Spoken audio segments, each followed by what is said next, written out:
Good morning mga idol ko.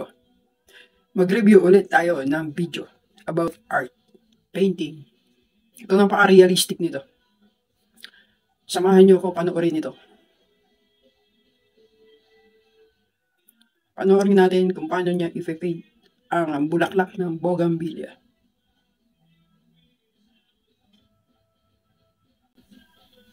This is nice. Ayos. Ang galing ah.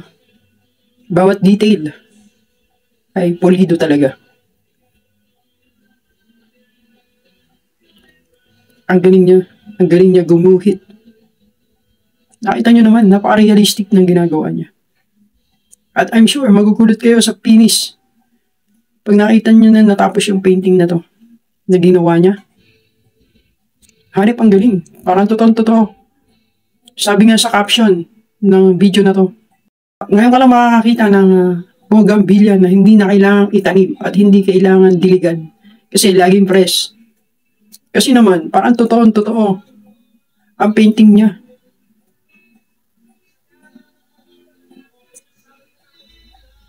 Napaka-super realistic nito, yung pagkakagawa ng bulaklak na to. Ang ganda, no? Ayan, no? Yan na yung finish painting niya. Sobrang galing.